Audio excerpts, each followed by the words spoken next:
semuanya, selamat pagi, salam kenal. Perkenalkan, nama saya Anggelina Pindiseran dengan NIM 2005520077. Saat ini saya merupakan mahasiswi aktif di Universitas Tikubang Unisbank Semarang. Pada kesempatan ini saya akan mempresentasikan kepada teman-teman mengenai penelitian yang saya lakukan dengan judul Pengaruh Intensitas Modal, Kepemilikan Manajerial, Leverage, dan Financial Distress terhadap konservatisme akuntansi pada perusahaan manufaktur yang terdaftar di Bursa Efek Indonesia periode 2020 sampai dengan 2022. Dosen pembimbing saya ialah Ibu Titik Suwarti, SEMM AKCA.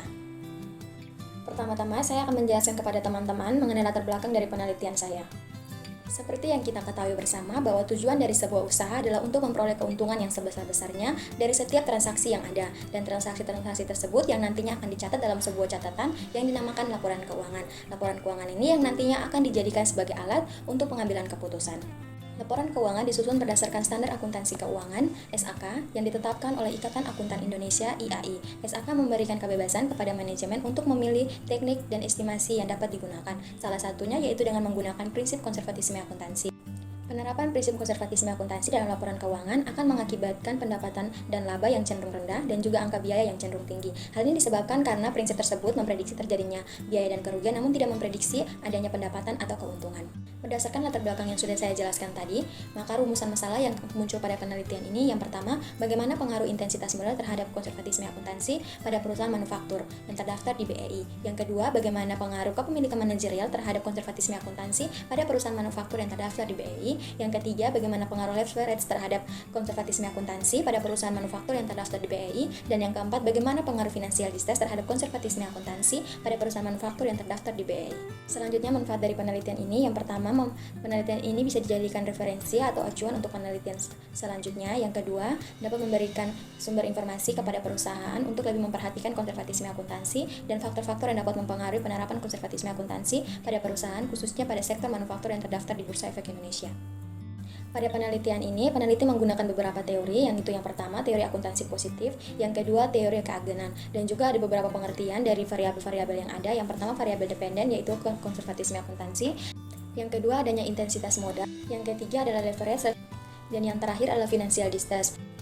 Hipotesis pada penelitian ini, yang pertama, intensitas modal berpengaruh secara positif dan signifikan terhadap konservatisme akuntansi.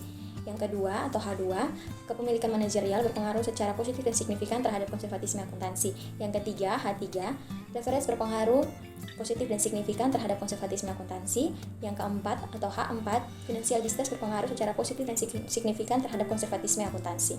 Selanjutnya kita masuk pada bab 3, yaitu metode penelitian. Pada penelitian ini, yang pertama, objek penelitian. Peneliti menggunakan objek dengan keempat variabel independen, intensitas modal, kepemilikan manajerial, leverage, dan financial distress. Selanjutnya untuk populasi dan sampel penelitian. Populasinya adalah perusahaan manufaktur yang terdaftar di Bursa Efek Indonesia tahun 2020 sampai dengan 2022. Sampelnya menggunakan metode proporsi sampling, di mana metode ini memiliki beberapa kriteria khusus yang digunakan peneliti untuk mengambil data. Kriteria tersebut yaitu yang pertama, perusahaan manufaktur yang mempublish laporan keuangan atau annual report-nya secara berturut-turut dari tahun 2020 sampai dengan 2022.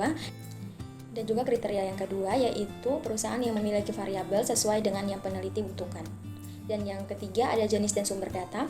Jenisnya ada data sekunder, sumber datanya dari laporan keuangan perusahaan manufaktur yang terdaftar di BEI, dan untuk teknik dan pengumpulan datanya menggunakan data dokumenter. Selanjutnya saya akan menjelaskan tentang bab 4, yaitu hasil penelitian. Pada tabel yang tertera di samping, teman-teman dapat melihatnya bahwa pada tabel itu terdapat uji asumsi klasik, uji kelayakan model, analisis regresi panel, dan juga uji T atau uji hipotesis. Yang pertama, uji asumsi klasik. Pada penelitian ini, seperti hasil yang telah tertera, dikatakan bahwa semua data berdistribusi normal dan bebas dari gejala multikolonaritas, heterokedasitas, dan autokorelasi. Selanjutnya, untuk hasil analisis regresi data panel seperti angka yang telah tertera di tabel, dapat diartikan bahwa konservatisme akuntansi memiliki nilai konstanta sebesar 0,01162. Intensitas modal jika mengalami kenaikan satu satuan sebesar 0,00904. Kepemilikan manajerial jika turun sebesar satu satuan, menurunnya sebesar 0,03211. Leverage jika mengalami penurunan sebesar satu satuan sebesar 0,04723, dan financial distress jika mengalami kenaikan sebesar satu satuan sebesar 0,000274.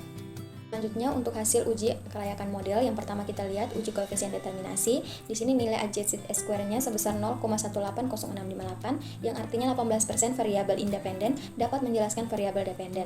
Yang kedua yaitu uji F, dapat dilihat dari nilai profitabilitasnya yaitu 0,000 yang artinya variabel independen bersama-sama atau secara simultan mempengaruhi variabel dependen.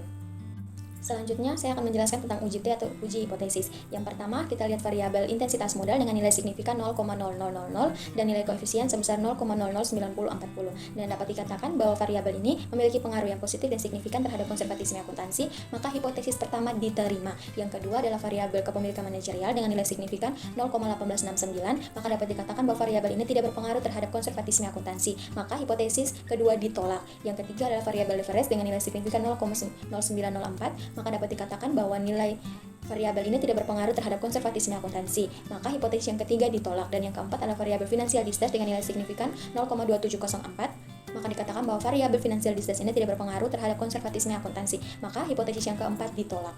Selanjutnya bab 5 yaitu kesimpulan. Dari penjelasan dan juga hasil penelitian yang telah saya jelaskan tadi, kesimpulan yang diambil pada penelitian ini yang pertama bahwa intensitas modal berpengaruh secara positif dan signifikan terhadap konservatisme akuntansi. Yang kedua, variabel kepemilikan manajerial tidak berpengaruh terhadap konservatisme akuntansi. Yang ketiga, leverage tidak berpengaruh terhadap konservatisme akuntansi. Dan yang keempat, variabel financial distress tidak berpengaruh terhadap konservatisme akuntansi. Berikutnya yaitu keterbatasan dari penelitian ini. Yang pertama, dilihat dari nilai tingkat adjusted square-nya. Dari penelitian ini membuktikan bahwa nilainya relatif rendah, yaitu sebesar 18,6%. Yang kedua, yaitu pada penelitian ini terdapat 4 variabel, yaitu intensitas modal, kepemilikan manajerial, leverage, dan financial distress. Namun cuma ada 1 variabel yang berpengaruh terhadap konservatisme akuntansi, yaitu variabel intensitas modal.